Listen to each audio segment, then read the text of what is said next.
Hello, and welcome to today's lesson on the transmission and reflection of waves. Waves travel at a constant speed in a given medium. Transmission is the process of a wave transferring its energy from one medium to another medium. Since there is a change in medium, there is a change in speed.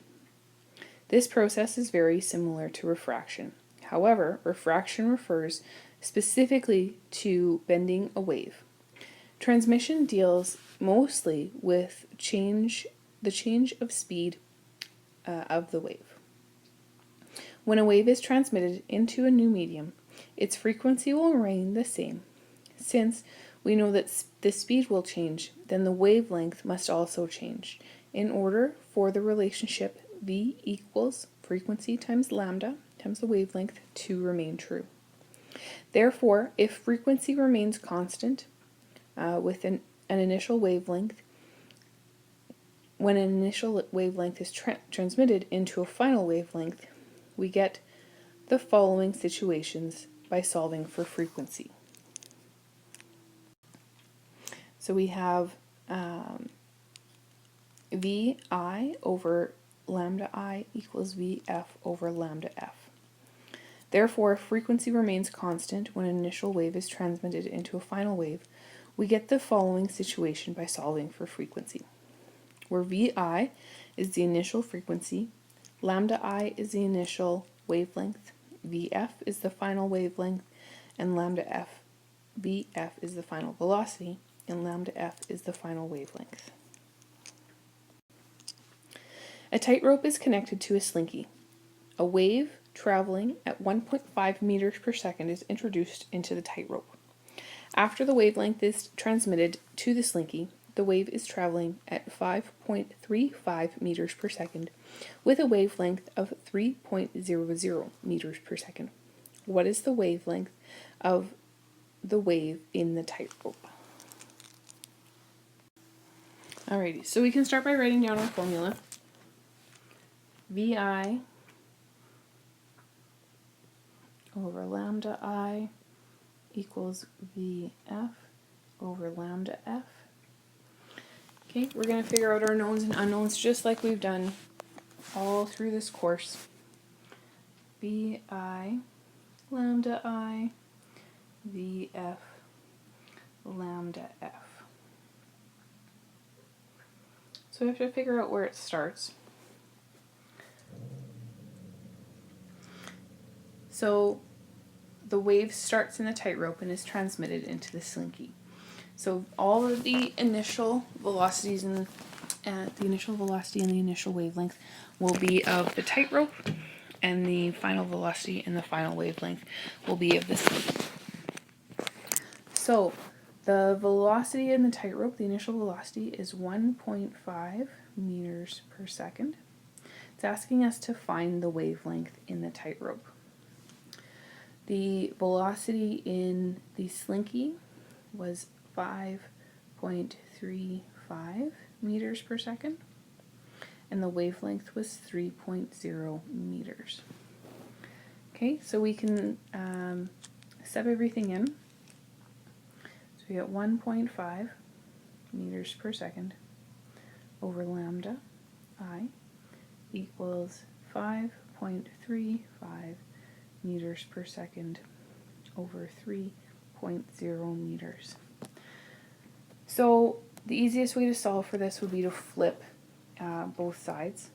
So we have lambda I over 1.5 meters per second equals 3.0 meters over 5.35 meters per second. Then we need to multiply both sides by 1.5 meters per second.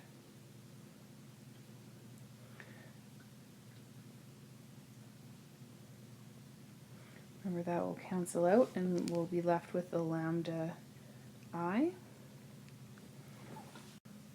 Okay, and when I plug that into my calculator, I end up with 0.84 meters per second.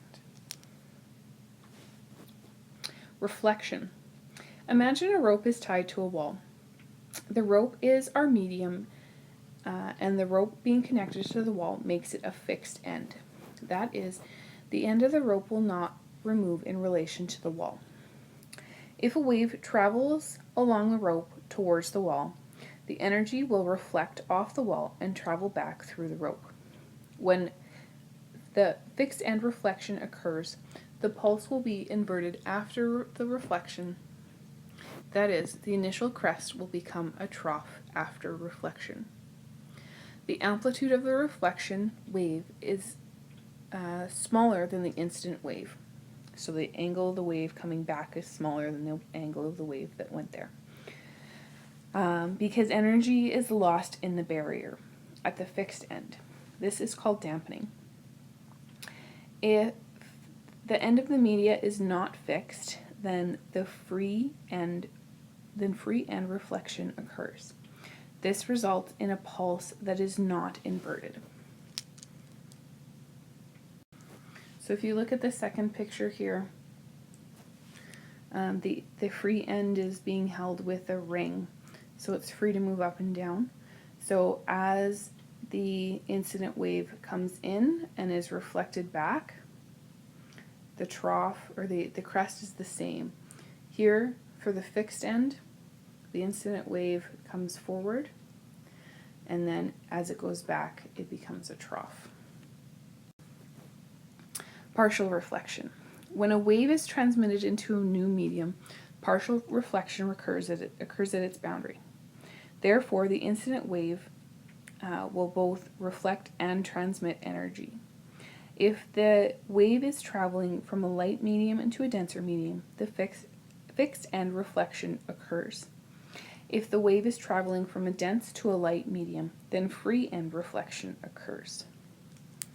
So here we have dense to or less dense to more dense, which will give us a fixed end reflection.